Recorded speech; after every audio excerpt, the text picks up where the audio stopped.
Transgender വിഭാഗത്തിന് വിദ്യാഭ്യാസ സ്ഥാപനങ്ങളിലും സർക്കാർ ജോലിയിലും സംവരണം ഏർപ്പെടുത്തണമെന്ന് ഹൈക്കോടതി.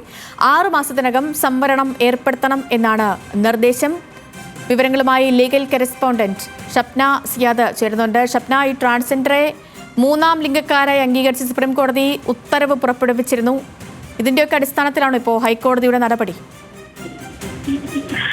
സേതുലക്ഷ്മി, ട്രാൻസ്ജെൻഡറിനെ 3ാം ലിംഗക്കാരായി അംഗീകരിച്ച് നാഷണൽ ലീഗൽ സർവീസ് അതോറിറ്റിയും അതുപോലെ കേന്ദ്ര സർക്കാരും തമ്മിലുള്ള കേസിലാണ് സുപ്രീം കോടതി വിധി പുറപ്പെടുവിച്ചത്.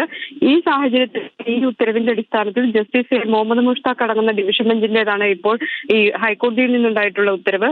സംവരണ ആവശ്യം ഉന്നയിച്ച് പാലക്കാട് സ്വദേശി സി കബീർ ആണ് കോടതിയെ സമീപിച്ചത്. സുപ്രീം കോടതി അവകാശം അംഗീകരിച്ചതിന്റെ അടിസ്ഥാനത്തിൽ സംവരണം നടപ്പാക്കാൻ ഹൈക്കോടതി തന്നെ പല ഉത്തരവുകൾ ഇട്ടു. എന്നിട്ടും ഇതൊന്നും നടപ്പായിരുന്നില്ല. ഈ സാഹചര്യത്തിലാണ് ഹർജി നൽകുന്നത് എന്ന് ഹർജിക്കാരൻ കോടതിയെ അറിയിച്ചു.